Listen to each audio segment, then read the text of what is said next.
Thank you for participating in today's meeting. If attending in person, please do not connect to Zoom or teleconference while in the room.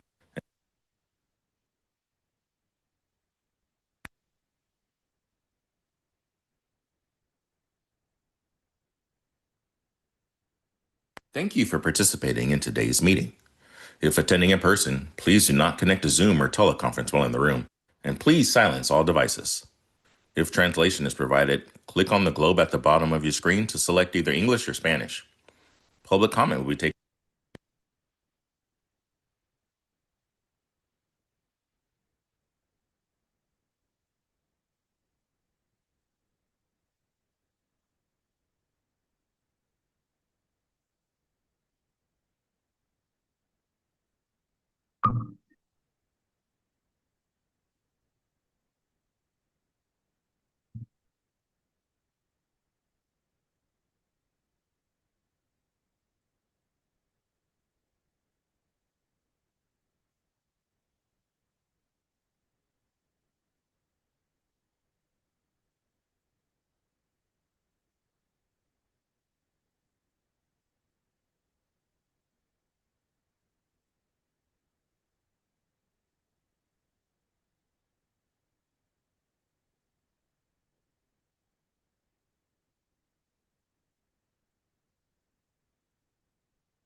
So good afternoon. Wow. Good afternoon, everybody.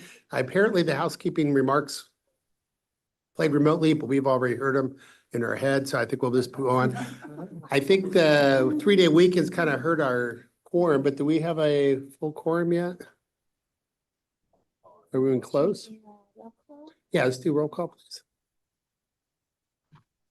Hello, everyone. I'm KJ. I will begin with the roll call. Let's see. Chair Veronica Padilla Campos. Not here. Senator Vanessa Delgado. Not here. Supervisor Kurt Hagman. Here. Mayor Elizabeth Alcantar. Not here. Manuel Arredondo. Here. Pamela Adcity. Here. Angie Balderas. Not here. Ada Briseño. No, not here. Dr. Larry Beeson. Here. Suzanne Bilodeau. Not here. Paul Cho. Not here. Carrie Doi. Not here. Dr. Afif El Hassan. Here. Lisa Hart. Not here. Mary Figueroa. Not here. Angela Garcia. Not here. Kareem Gongora. Present. Okay. Anna Gonzalez. Not here. Dr. Jill Johnston. Not here. Eddie Marquez. Not here. Donald Smith. Not here. And Rafael Inez. Present. Thank you.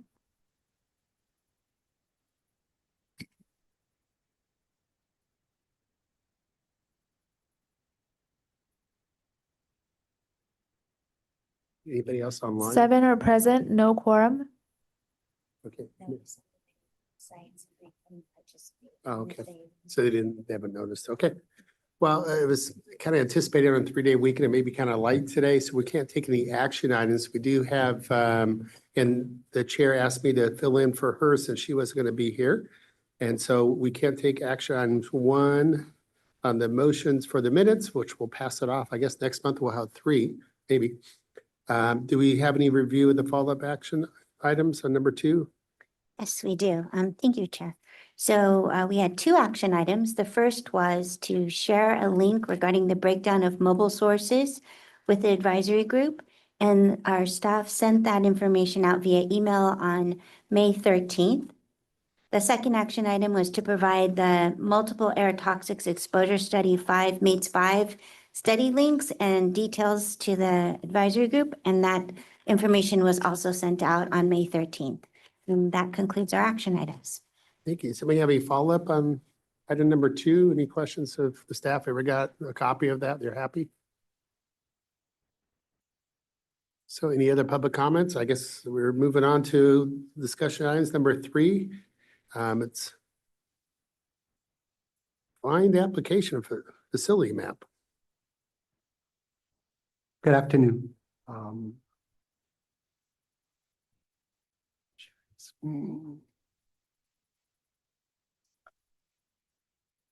My screen's coming up.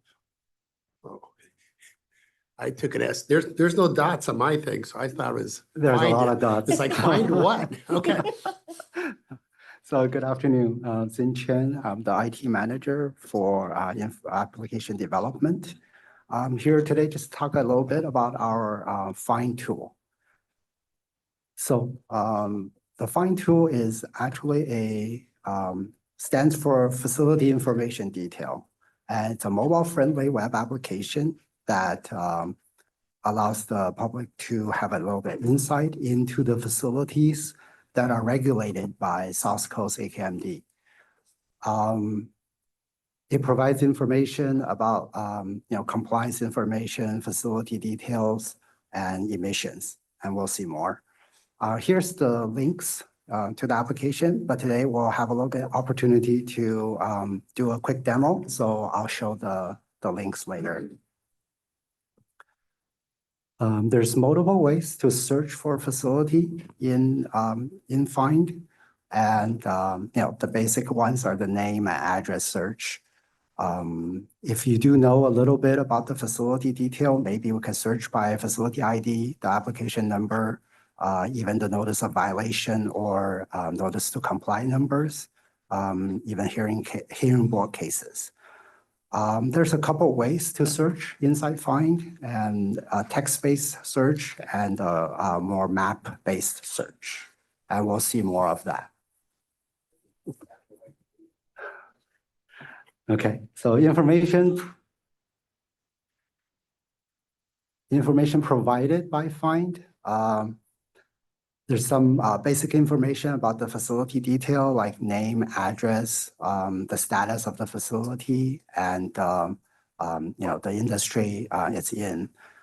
Then there's the detailed equipment list of all the equipment that's permitted or registered with AQMD, and any notice of violations, notices to comply. And if the facility qualifies for annual emissions reporting requirements, the information they reported is available. The hearing board and any transportation plans. So if a facility has employees greater than 250, they're required to file a plan to reduce emissions. And finally, we have documents. These are the scanned copies of the information that's shown in the Find tool. And here's the text-based search screen. And as we can see, you can search. There's different types of search that we talked about, and we can search by name, street, city, zip, and facility category. We'll see more. So this is the initial results page of Find. And on the top left, you can see the types of search available by facility ID, application number, the NOV, and hearing board. Here you can see we enter the name of ARCO and the city of LA. On the right-hand side where the arrow is pointing, it's actually showing that these are the filters that's applied to get this result, and the filters can be removed to reset the search. At the same time, on the left-hand side, all the results of the search are shown on the map with corresponding locations. And here's the screen. If we click into one of the results, here's the details of each facility. As we see on top, this is accordion style display, and the top accordion shows your address, your facility ID, the status of the facility, any back fees due, and the SIC code, which is the industry code for the facility. And each accordion can be expanded to show the more detailed information. So for the equipment list, here's all the equipment that's permitted by AQMD, and everything is designated with a application number. And same thing for the next accordion is the compliance information. There's details about the, a little high level about the, the issue date, the violation date, any disposition code and statuses. And we're just jumping down a little bit. At the bottom, these are the types of documents that's available to be pulled from Find. Related to compliance information, permits to operate, permits to construct, emissions data, hearing board or facility permits. So those were based on the text search, those were the information available on the facility detail. And so recently we added a new enhanced way of searching for Find. And this is more a map-based search. And we're hoping this can help enhance searching by the name, by the address. So the basic search functionality is still there, but we're excited that we added capabilities to filter facilities by industry type, by their compliance status, or if they have any active permits. And we're also able to filter by the AB 617 community boundaries within the facility. So here's the search, map search, and you can see it's a little bit busy, but we've been making improvements steadily, and to allow the map to load faster, we actually have a cleaner version later when you see it live. But on the top, the standard search functionality is still there. We can search by the search type. And on the bottom is where the new functionalities are, where we can filter facilities by different types of filter, and we'll see more of that. So just the standard searching, still we can search by all of the information or the facility ID, name, address, permit number, application number, or notice number. Here's just an example. For facility name, we typed in Chevron, and we can see it's returning a list of facilities with the name Chevron in it. And another example just for searching by address. And here first was entered, and it's returning addresses with first inside the name. And if we did narrow down to a single address, a single facility, on the bottom right, you see that it will identify the facility and it will pop up a details page. A quick link on the more information will let you jump directly into that facility detail page that we just saw on the text search page. So here's the filtering. So here we applied a boundary for East LA and Boyle Heights West Commerce community. And we applied the filter of all the facility within that boundary. And on top of that, we can apply filters for an active facility within that boundary and within that result set. And also we have a way to filter by industry type. And all the standard industry types are listed.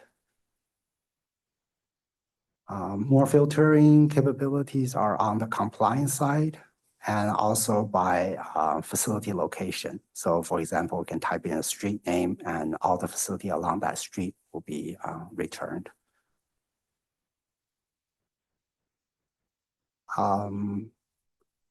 Yeah, so this is just another example where we're showing we search by the city of commerce and all the facilities that's within the boundary of city of commerce are showing as a return value. So this is the conclusion of the slides. Here's the links for those two search pages. And for any questions, Brian Roche, who is our in-house expert on Find. So please reach out to him. And yeah, unfortunately, he wasn't able to join today. So I'm actually doing the presentation on his behalf. I'm gonna run into a quick little demo of the system. So give me a moment to share screen.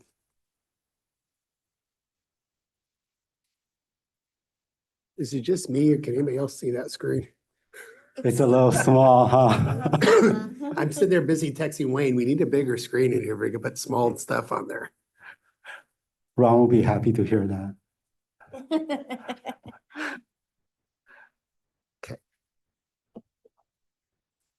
Anybody have any questions for him while he pulls up the next section? Oops. Raphael, Okay. you can call and jump into it. Okay. I'm excited. All right, question. So what does the big circles mean versus the little circles? Yeah. So because we have 94,000 active facilities in the basin, and so it's called a clustering technology where we are making just basically clumping a lot of the facilities together. I'll show you when I get to that map, and I'll talk about it a little bit. So there's a threshold that says, this many facilities make a smaller dot, and that many makes a bigger dot. And it just helps us to So load it's a density. It's a density, yeah. And it helps the map application to load faster. Otherwise, close to 100,000 dots will take forever to load. Yeah. Okay, that's fair. Mhm. Now, let's say I didn't have the address. Let's say I did not have the address. Mhm. So what do I need to do if I only have an intersection? Can I search by intersection? Yeah, sure. You could by the street name, close to the, close to the name of the street, Scroll the map. or you can. I usually scroll on the map, yeah. Yeah, I exactly. try to zoom in, but sometimes, it takes a long time, especially Yeah. when you're doing the entire basin. Yeah. If you know the Then if cross you were street, just a if you- layperson that just doesn't know Mhm. how to, operate the map.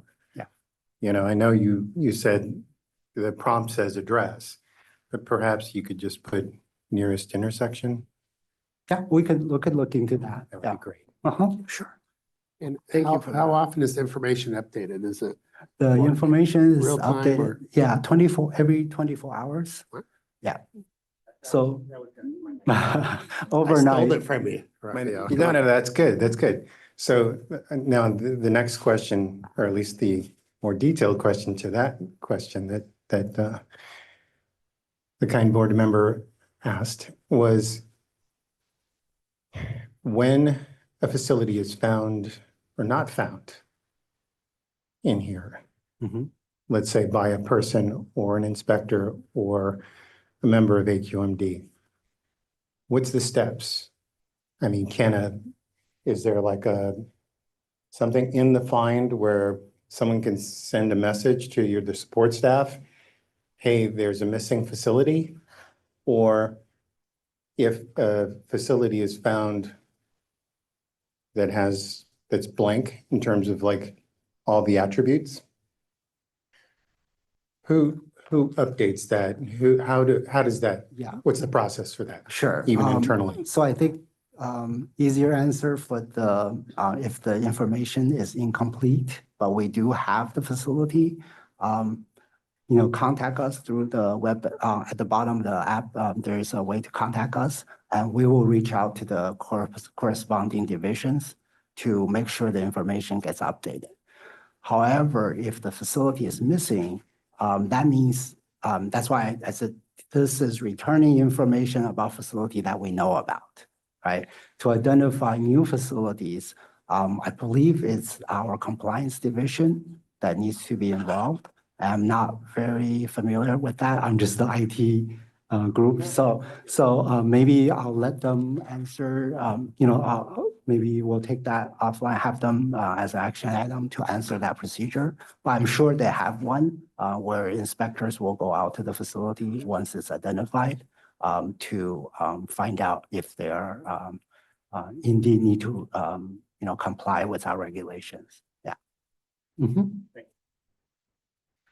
Okay, good, Raphael. Anybody else have any questions? Yeah, please. Will this database also tell you the limitations for each of the permits? Yeah. Sort of conditions and all that stuff? Mhm. They're all What in the about system. complaints to that facility? No, so we only have, so far is the violations, so Okay. the verified ones. So there's a list of violations? Yeah. Oh, awesome. So here's the navigation from our homepage. On there at the very top, find, and then we can get into the page for find. And here's the two links to get into the text-based search and the map-based search. Yeah, I agree. The screen is really small. I can't see it either. Sorry. So I'll just run through it very quickly then. There's different types of search as we saw on the slides, and we can search by a facility ID. I'm just showing it a little bit. We already saw it in the slide, but the basic information about the facility, the equipment list. Here, the equipment, you can drill into the equipment to be able to see the application. Right now, it's just the application for some of them.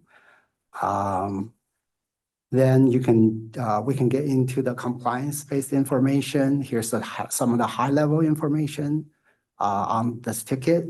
By clicking in, you can see a little bit details about the reason, the statuses, and any emissions reporting that was required. And this is a medium-sized facility, and they are required to report on toxics and criteria pollutants.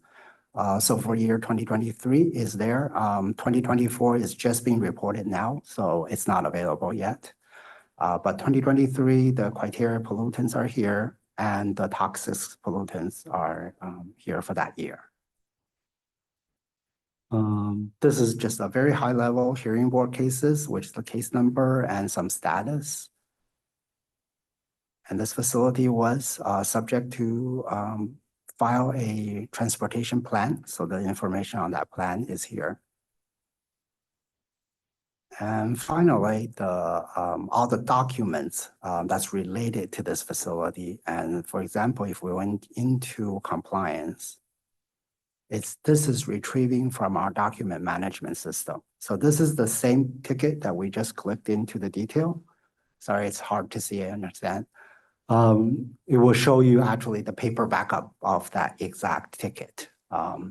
So that information is also available.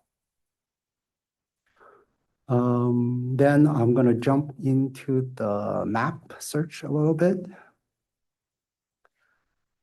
And you can see the map is not as busy as it was on the slide. And we try to streamline this a little bit where we set the cluster leveling a little higher. But if I click into the cluster, you can see this larger cluster actually has 4,000 facilities inside.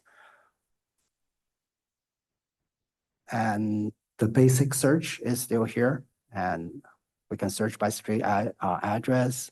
We can search by the facility ID. I'm just gonna show that the same facility is available. And it will jump into that. It will highlight the facility. We can see the facility detail, just like we did for the text-based. And here's the little more exciting part about the map search. In the layers, map layers icon, you can see that a facility layer is showing right now. However, we can draw the boundary of the East LA community. I'm gonna I zoom think in we a could little. probably play with this on our own computer. Yeah. We can actually see it. I'm more looking at the Absolutely. functions. Yeah, and it's a stuff, live, yeah, it's a live production system for sure. And so one thing we can do is filter by Right. the same boundaries and the same community. So these are the facilities within that. Additional filters can be added.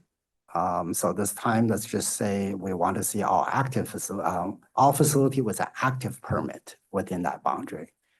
So these are the ones.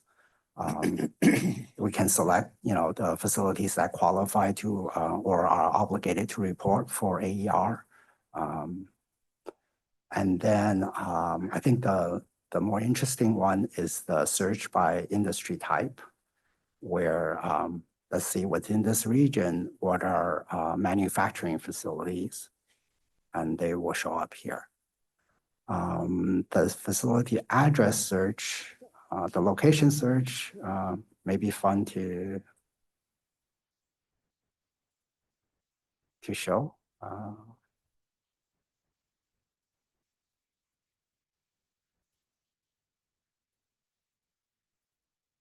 And we'll see there's some, facilities that goes along the street.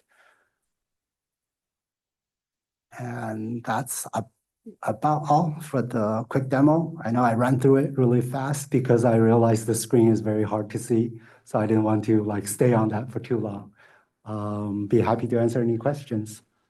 Thank you. We'll go back to questions second. I do have another one too, is one thing that we're finding is information's great, and especially accessible. And I had to back off some of the things I did in the county because we found out bad people are doing bad things with information, identity theft, stealing, trust deeds and stuff like that. So do we have any kind of protections for individual, those type of identifying things on here? So Yeah, so I believe so this is not a direct display of our database.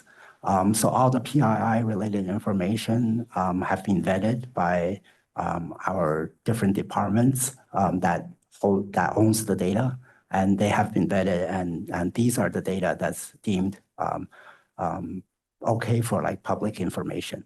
okay, good. So yeah, just want someone to start out their business credit card with some business because they have all the information. But wonderful tool. Any other questions? Yeah. I see that you got a selection for emissions. Mhm. And you can also look at emissions by year, is that correct? Yes. So if it's, would this data here coincide with the National Emissions Inventory database? Or is that something different? Yeah, this is actually information related to CARB requirement, the CTR. So the criteria toxic pollutant requirement, reporting requirements. So Okay, those are under that rule.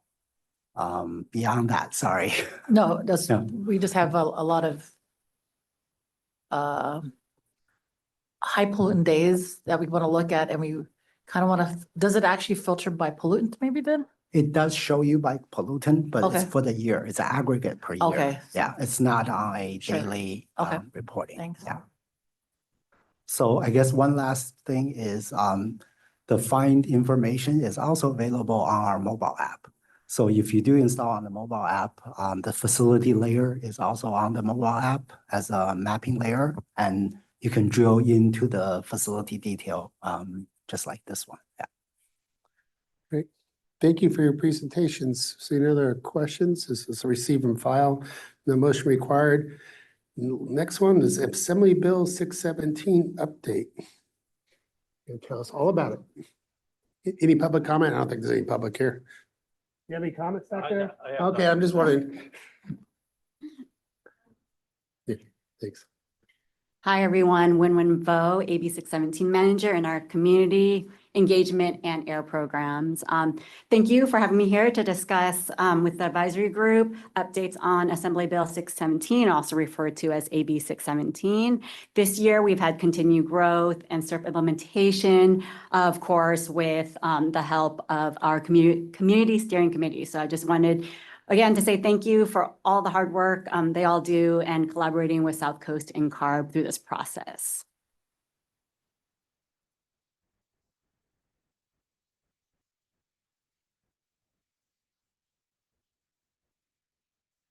Yes, next slide, please. By way of background, AB 617 is a statewide program that was signed into law in 2017. The primary objective of this program is to work collaboratively with the community to reduce toxic air contaminants and criteria pollutants in disadvantaged communities. The four key elements to this program is developing and implementing community air plans, investing in clean technology, requiring best available retrofit control technology in rules, and then also making data easier to access for our community members. Next slide, please. So statewide, there are 19 designated communities as represented by the yellow dots. Of the 35 air districts, only 6 air districts do have AB 617 communities, and then South Coast has 6 of them in the little shaded blue area there. Each of our communities have developed both a community emissions reduction plan and also a community air monitoring plan. One slide over, please. One more. Thank you. So a very key element to AB 617 is engaging with our community members. Each community has selected community steering committee members, and they work throughout the years with South Coast AQMD closely. To date, we've had over 350 public meetings. This includes our regularly scheduled community steering committee, CSC meetings, but then also we've done community tours, workshops as requested by our CSCs, and then additional working team meetings. This year, we added a new series of meeting called Post Fifth Year Transition Meeting.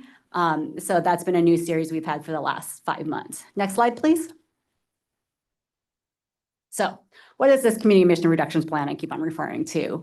The community is also referred to as a SERP. So the SERP lays out the community's top air quality concerns and then objectives how to reduce emissions or reduce exposure to emissions coming from these air quality concerns. And then following that, it also includes goals and strategies to achieve these objectives. The strategies is an all-encompassing approach where we utilize each division within South Coast AQMD.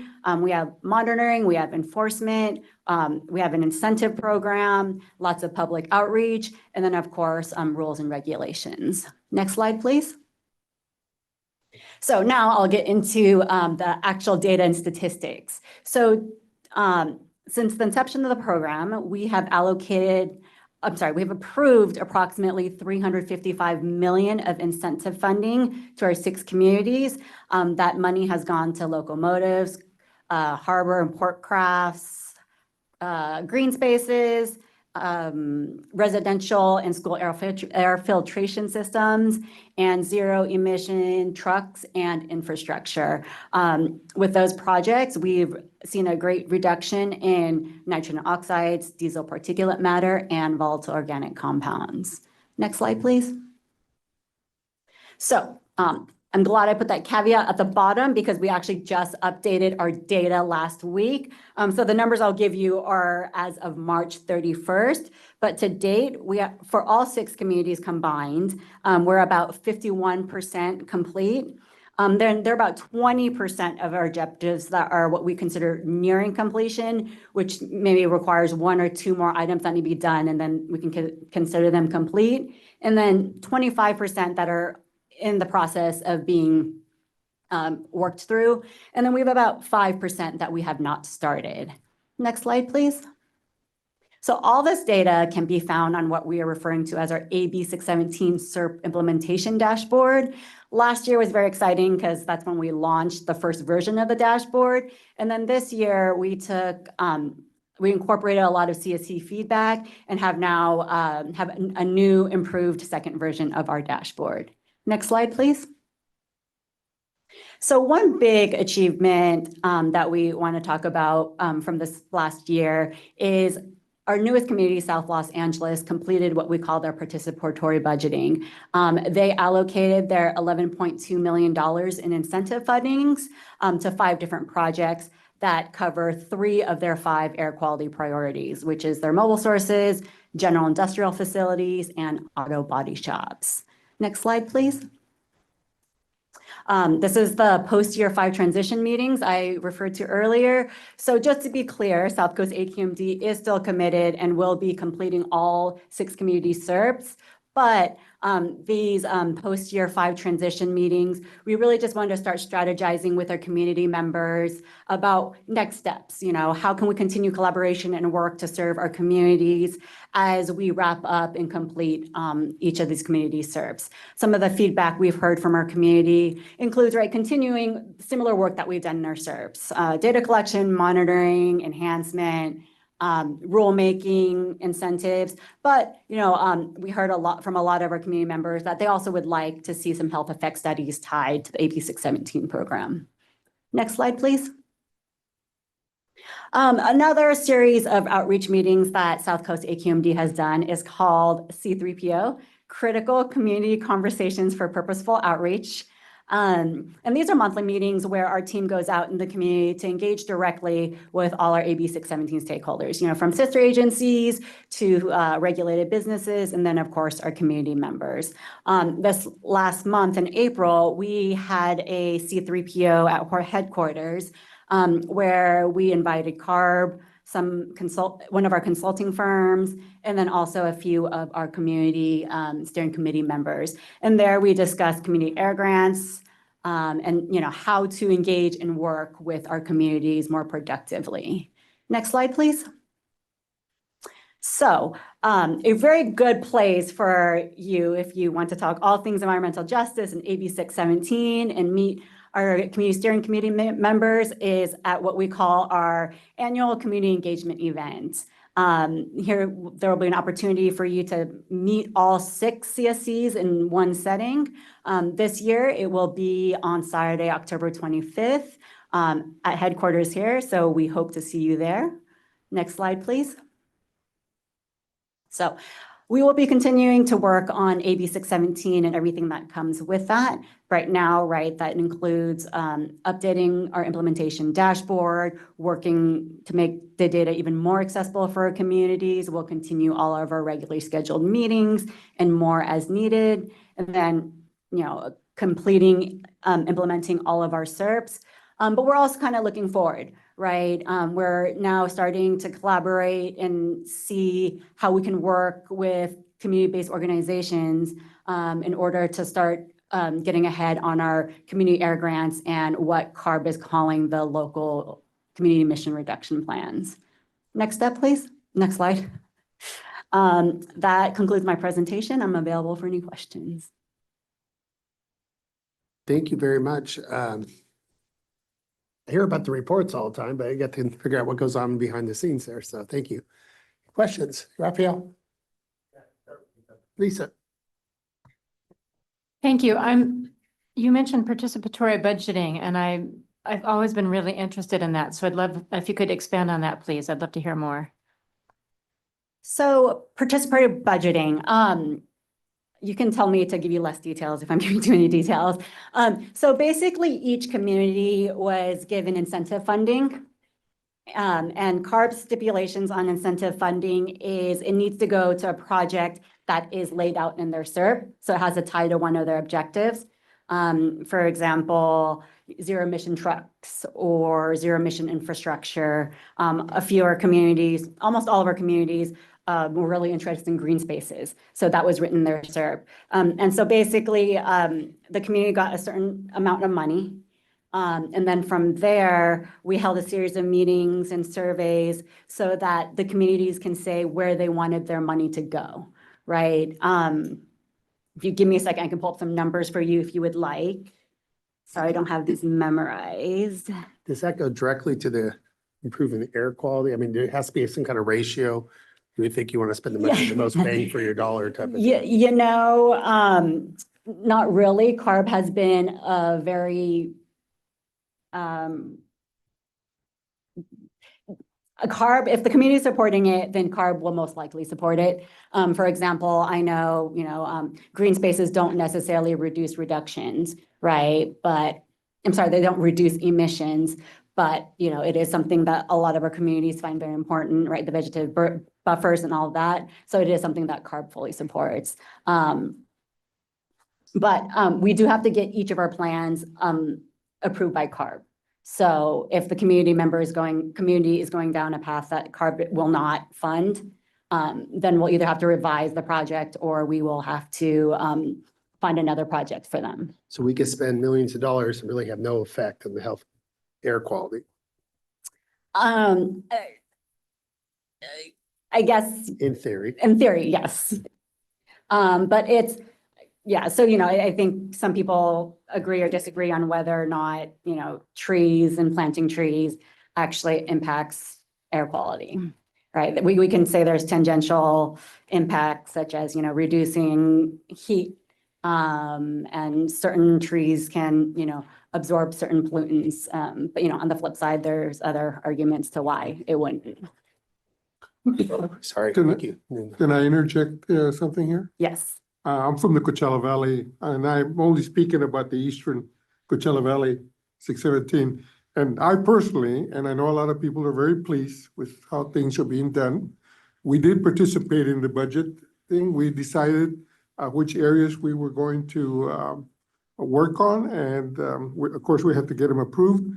And one of them was the payment program in mobile homes, which are where low-income families live, and that's the air, especially with all the winds we have. I mean, it's very hard to breathe out there. So we used some of that money for doing that, and we also used it for residential filtration systems, which has also been very popular. And we have planted trees, and we have worked with other groups to make sure that we use those monies because I do believe that they do make a difference, especially in our area. The factor is that it's and right now, as I was driving to this meeting along the highway now, they're tearing down all the tamarisk trees that they had planted many years ago when I was a youngster, many years ago. They planted some tamarisk trees, which were the wrong kind to plant, but they did help with keeping the sand from blowing out and covering the desert. But it created a lot of other problems. But now, because of all the greenery we're planting, and people are aware of now how this works, and we also just built a new park in Cajole City, which took about 10 years to build. But it's and again, all these projects that we've used have really impact. I've got to say that I've always been very happy to be part of what you're doing here because. I mean, all the people that I interact with from AQMD are very passionate about the work. I remember the old days when we couldn't even see anything because of the smog coming in from LA and other places, and there was some that we generated ourselves. And now, as you drive through, you can actually see and breathe the air a lot. So a lot of it has improved, and a lot of it has to do with what AQMD has taken the leadership in doing, and the leadership in the areas and the people participating. So it's been a very good, effective program, I think, in our area. I'm speaking for my area. I can't really speak for the other areas, but if it's working like it's working in our area, it's doing a you. fantastic job. And one of the things I want to thank is the fact that we finally got rid after many years of this very highly polluting, air polluting plant generation that was really causing a lot of health problems in our area. It's been shut down, and so far, I think it's going to be shut down permanently, but you never know. Especially since we're running out of electricity, and that's another thing that we're going to have to concern ourselves with, because I know they're going to be looking for real quick solutions, because building in the Coachella Valley is going to come to a very rapid stop because of the fact that there's just not enough electricity to service all the needs. And so all of that, we're gonna have to keep an eye on that. But anyway, people are participating. We're having community meetings. AQMD staff is right on target, working and being very patient with us sometimes, with the community. And I'm just very happy that it's going as well, because you hear a lot of stuff and that things don't work or things don't get done, but in our area, it's been very successful, and I hope it continues that way. Thank you, Manny. Sorry. And my only point of this is I've seen it many times over where if someone likes a program, if someone doesn't like a program, if someone who doesn't like the program is gonna pick on the parts that say, look, they spent millions of dollars in this and didn't do anything. So we don't need that program anymore. We're in this different situation with the federal government, the state government right now, where they're cutting back everything. We saw the proposed budget. It's interesting to talk to my governor, who was pushing for, healthcare for all type of thing. And I sit on the IHP board right now, and now he's taken back because it costs too much money. Well, you told me it saved money if we put people on healthcare, and now you're taking away the healthcare. So it just could be argued both ways. So we just have to be very conscious with, we spend our dollars so we can actually have direct results. So we can show that we got direct results. So that's my one commentary. Sorry, Rafael. That's quite all right. Do you want me to continue answering your question, Lisa, or? Oh, you got more. I'm Sorry, Rafael. I was going to help you out. Okay, so- go for it. This is all Yeah. you. So I've been a member of the AB 617 steering committee, as well as the technical advisory committee, and when I first had found out, that, there was even this bill that was being, passed through the legislature of the state. And so I've been following it very carefully. I represent the community within the steering committee of the East LA, Boyle Heights, and West Commerce.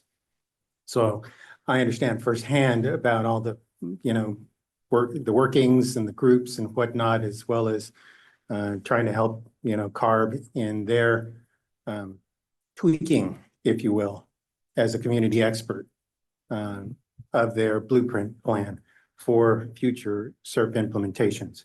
And so, of course, given that we have a zero budget line item for fiscal year 25-26 through the current, governor's budget, we just need to continue this particular program through other means, other programs, funding sources, and try to backfill where we can, because it continues the good work of the community. And these are community-led initiatives and whatnot. And so while there may not be direct funds that have been appropriated, I know in our community, we were trying to take care of the low-hanging fruits, if you will, and that, is bring relief and better air quality to those within our communities through the home air filtration program and through programs like the school filtration programs, where we help retrofit some of these sensitive receptors and whatnot within the communities. The other things that we've done was, push for, the involvement of other agencies such as CARB, who have gone ahead and really taken up the mantle and helped us to achieve meaningful reduction. And we continue to work with, state and local governments in order to pass legislation such as, establishing truck routes and whatnot. in order to help minimize some of the impacts to the communities. We pushed for a lot of the warehouse ISRs. We were very involved in, pushing the district in order to make sure that that happened. The railroad ISR, that was a huge push. Otherwise, this committee, I know, years ago, we tried to sit with the railroad at one point and got railroaded through that process, pun intended. But in this particular case, I think we worked with the state and, other AQMD representatives and stuff in order to try to achieve better rules on and agreements through the railroad. We also pushed for and helped champion some of the rules that CARB has issued with the out-of-state trucks and policing of that out-of-state trucks. So that way, and I can't remember, I used to remember all the the various rule numbers and whatnot, but there were big achievements. And, we were continuing to push for the zero emission trucks within our communities, zero emission railroad and zero emission, railroad support vehicles. And I can't remember what the technical name is for it. If anybody knows, just shout it out. But again, we're hoping that's just a fiscal year blip. And hopefully with the various, push and pulls of most delegates and, people championing a cause, we could find some budget in order to continue this. We do have funds still appropriated, and we're hoping to complete, you guys were mentioning, some of the programs. And we may have to go back to the CSC and revote for where we could reappropriate some of those funds. And that's what I'm hoping for, because we still have a good pot of money available. And I'm hoping to, instead of have a truck rental, I'm looking for providing truck incentives for the local businesses. And I'm targeting those real heavy polluters that are out there with the local delivery trucks, the small box trucks, the medium-sized box trucks, where, there's been a rollout and a push for these zero emission vehicles. Because I think once you get a company invested in their initial delivery truck and then see some of the savings from fuel alone, and then put their own solar on their own roof, it's a cascading effect. And I really believe that.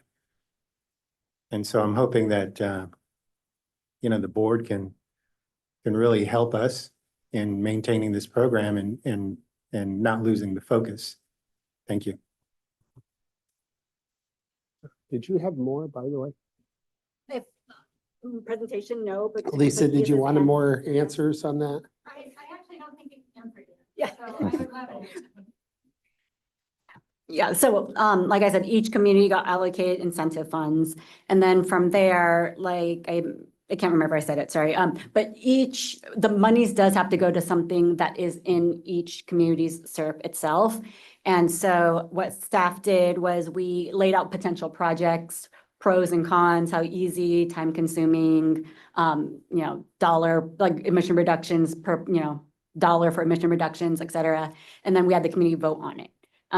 So can we pull up slide 9 real quick, please? So, right, you'll see what South LA allocated to theirs. And I think I can, ECV, right? ECV had $5.57 million. So where they put their money was they actually put 4.57 into paving projects.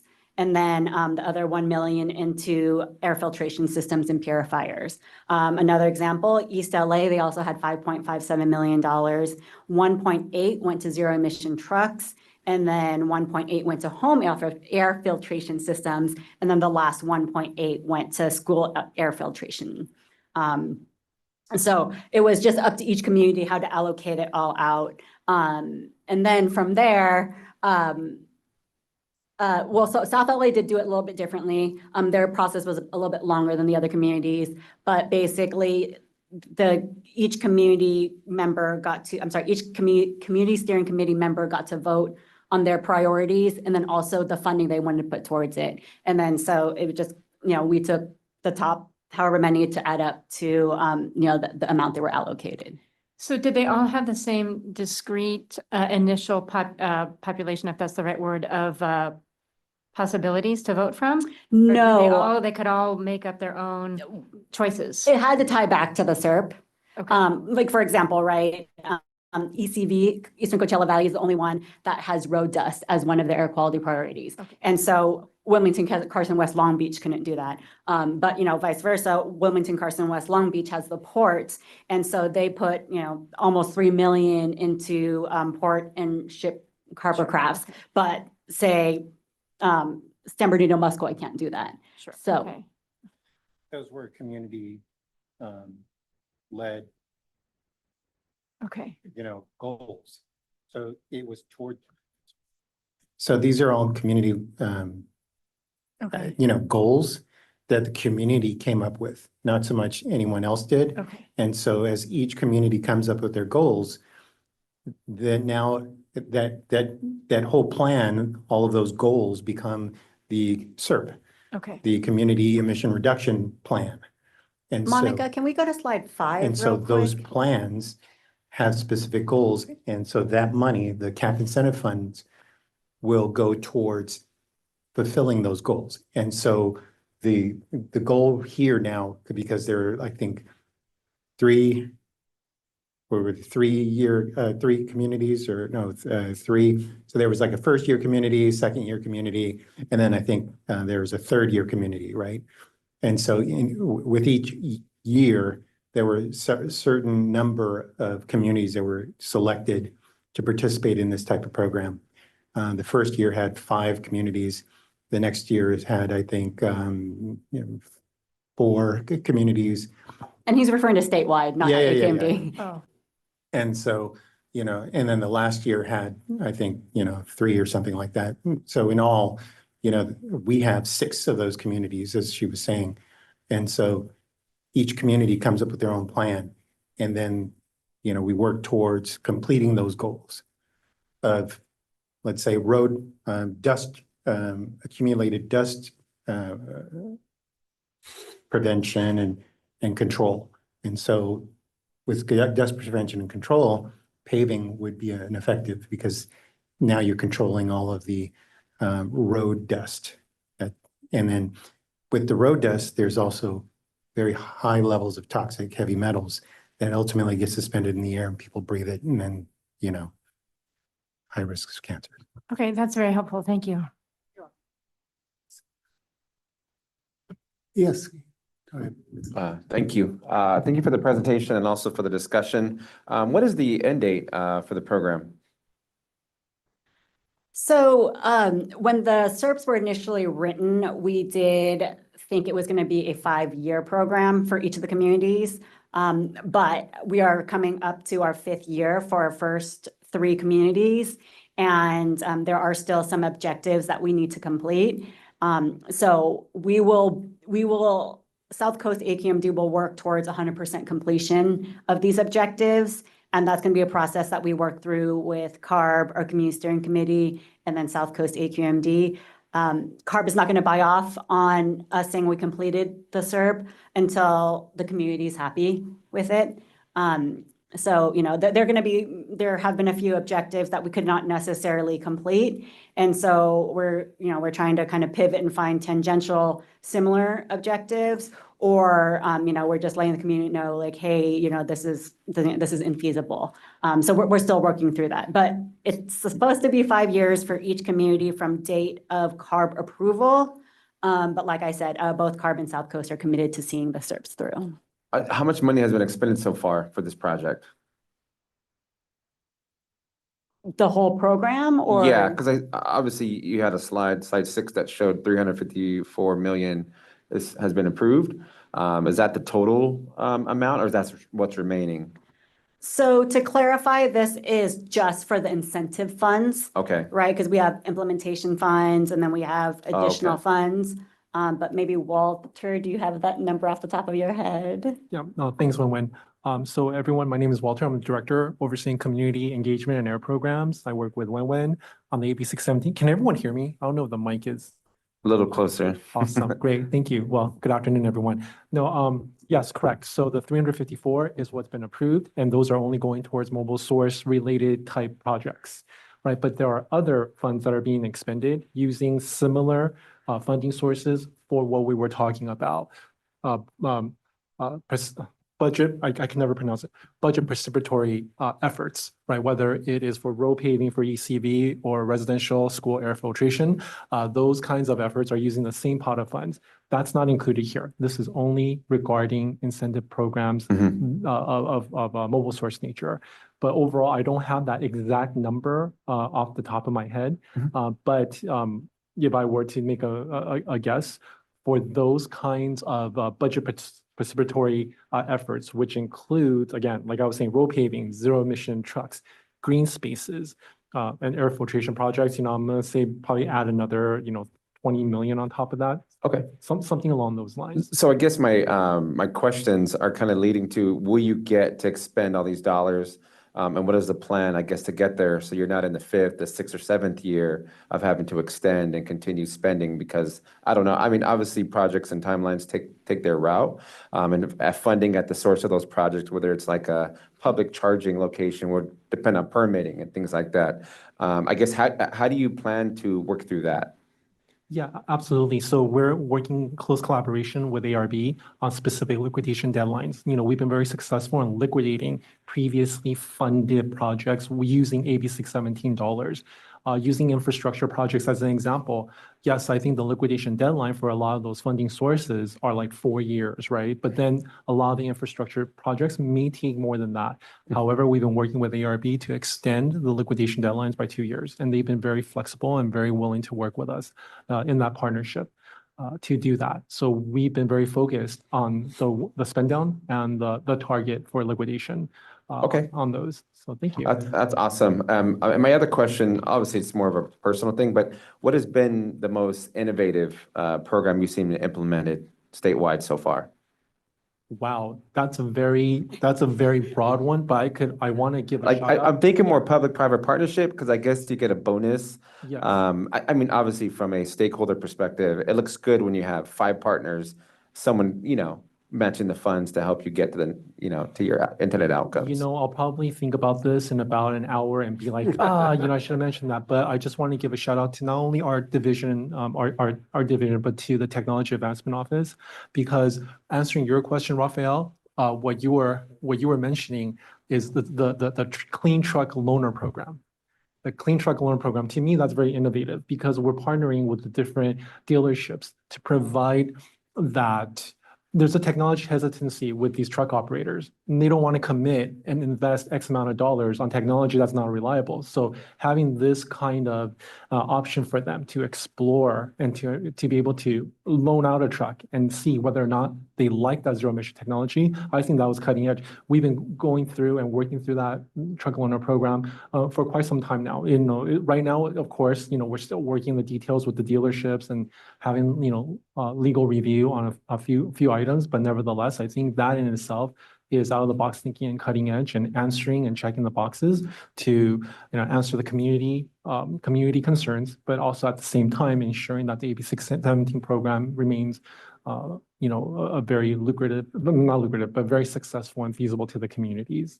Awesome. Is there any plans for public charging for those kind of trucks? Absolutely. So one of the things, under the truck incentive, the Clean Truck Loaner Program, from my understanding, some of the dealerships, and not all the dealerships, already have infrastructure built in, right? So the intent, if I remember correctly, and for the folks in the Technology Advancement Office, I hope I'm not getting it incorrect, but some of the intention of that is for the operator to check out the truck, right, from the dealership, and at the end of the day, charge it at the dealership. Because a lot of the miscommunication with the operators is that they could just charge it from home. But when you have a heavy duty diesel truck, it's nothing that you could plug to 110 volt outlet, right? So this is something that we have to educate the truck drivers about in terms of that technology. I will say I sit on multiple boards here, or multiple different committee, I don't know where the committees boards, but like MSRC. So we partner up all the time with private sector. And we just approved one last week, I think it was 100 million or so, or through MSRC and South Coast AQMD and CARB, I think it's 100 million worth of battery zero emission trucks and the infrastructures and chargers. And I was on the phone yesterday with my former colleague from the assembly on the Long Beach ports, trying to work on a business plan because we got grants. So this is a lot of money, but it's not all the money that we've been putting toward the general area, but this is more specific to those communities, I guess. Yeah. So we do try to partner up and especially leverage other grants and a lot of private sector funds too. But everyone's brought up the infrastructure problems. That's the biggest thing we're running against. We have this great plan. We're gonna put these 5 chargers here. As it tells us it's gonna be 7 years before they put them in. Maybe, that kind of thing. So it slows us down. Yeah, thank you. Anybody else?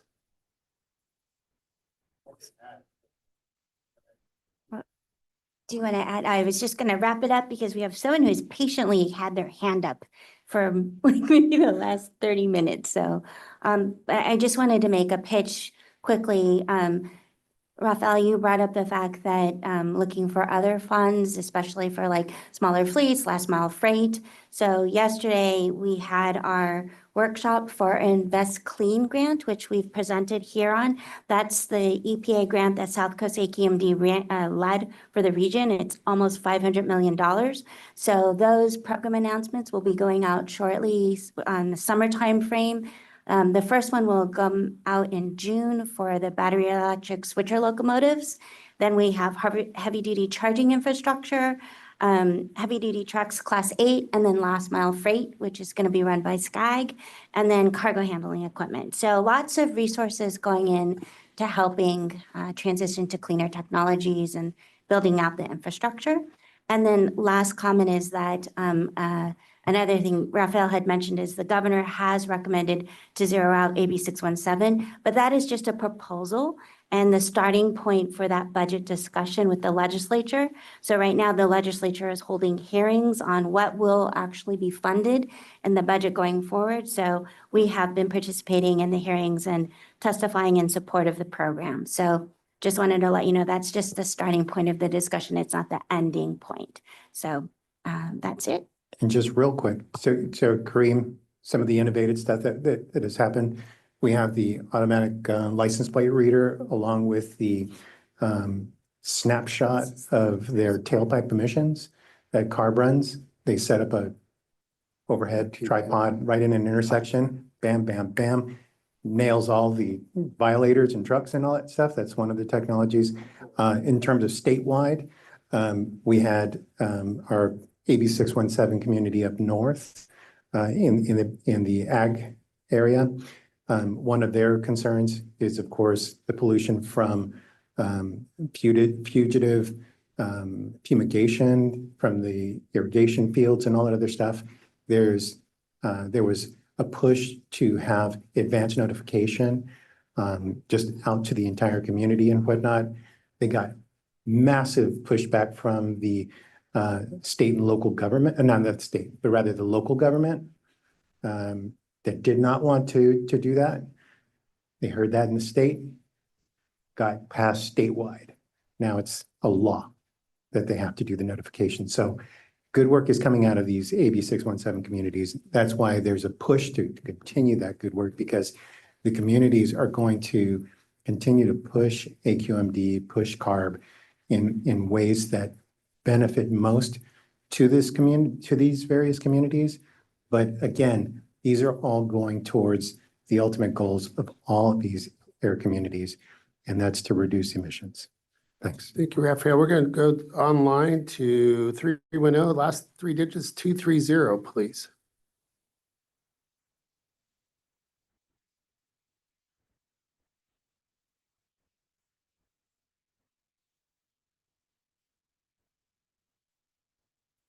If you're trying to speak, we can't hear you. Please take off mute.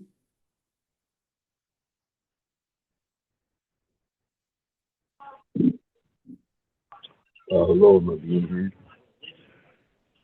Yes, Hello? Okay. My name's Harvey Eder. I'm speaking for myself and Public Solar Power Coalition, like-minded entities and individuals. Solar energy's got to be a missing part of it. And it goes back to, we put in the solar need to requested Dr. Burke for the 16 plan. And it was based on the Sunshot program with the Department of Energy, 100 exhibits. And that came from the moonshot from Kennedy before he was assassinated. And that's how we got to the moon. Musk wouldn't be up there and whatnot if it wasn't. So it was never evaluated by the district in the 16 plan. No due process, obstruction of justice, and it was never evaluated CARB or by EPA. And therefore, it's a rotten fruit. The plan is in doubt. So there's 22 plan and the contingency measures on the back end as well. And there's structural problems on how the solar as a contingency measure is triggering the 60 days to build what, you know. This has to be looked at. We have to do a look at this in the administrative law, the legislative intent, and what's been passed. And was this intentionally done to stifle solar and keep it out? Because that's the effect of it. And there's Dr. Lee, and this stuff's been going on, and it's outrageous. And basically, it's a captured agency, and this is murder. There's 1 to 1.5 million cases of death each year from Lancet. 10 years ago, Dr. Pedro Gutierrez gave us this, and based on 10 million worldwide, 20% of the world's deaths of 15 million. We're 12% of the population. That's like at 10%. That's 100,000 to 150,000. 12%. It's close to 150 to 200,000 deaths each year in the state. And that's a captured agency. You're pushing natural gas and all this stuff. It's got to stop. It's premeditated murder. It is illegal and it's outrageous. So it's got to be dealt with. We've got to go to court and whatnot and stop this. And the Judicial Council and whatnot, and talk about recently about changing the guidelines for y'all. The rate that sold out, captured the changed guidelines to protect the law. That's outrageous. And we've been talking 3 years to Anita Lee on contingency measures and saying how this is a problem, and we get nothing, absolutely nothing. All right, enough. thank you, Harvey. Also, I just want to remind you that the indirect source rule, we came to you all in the youth group and told you had a right to have special meetings and to come out and speak for supporting indirect source. And that's how it went over. Now, we're going to need your help now because this is much more significant than that. All right? Thank you. Thank you, Harvey, for your comments. See nobody else online? Anybody else on number 4? We'll move on to number 5, other matters. Anybody have any updates or other business? Seeing none. Oh, sorry. All right. Just a few just from the American Lung Association. First of all, the State of the Air report is out, and you can actually access that on the American Lung Association site. And for Southern California, let's just say, looking at the grades, if you got those grades in high school, you wouldn't get into college. And if you got those in college, forget about grad school. So take a look at it. It's an interesting report. It has some good summaries on what we've improved on, where we haven't, and what the impact is on underserved communities and communities of color. So that's the first one. And certainly feel free to contact me or talk to me if you have any questions about the report. A little bit of legislative, just to mention, we all know that Medicaid, that in the new bill that's going through Congress, that they're thinking of cutting up to $715 billion from that program. We have in California 5 million children on Medicaid, which is called Medi-Cal here in California. 40% of births are going to be under Medi-Cal. About 50% of the rural population is covered by Medi-Cal. It's an important program. And the only reason I bring that up is because we are an environmental justice committee, and that is going to disproportionately hit the people that we're trying to help the most. So just a mention there. Also, there have been some shocking cuts with the CDC and the NIH. One that hit close to home for me was their asthma team got eradicated because why not, right? Which was unfortunate. And I actually had a question for the AQMD. Does the cuts at the CDC or NIH affect our group here, affect the AQMD? So we don't currently receive any direct grants from CDC nor NIH. Okay, thank you. But that's my updates. Thank you very much. Thank you, Doctor. Anybody else? If not, thank you for coming. Have a great 3-day weekend. Trying to get out of there. Okay. Any other public comment?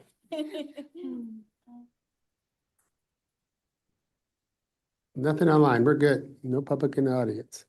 All right. Now have a good day, 3-day weekend. Thank you for all your work. Thank you for your reports.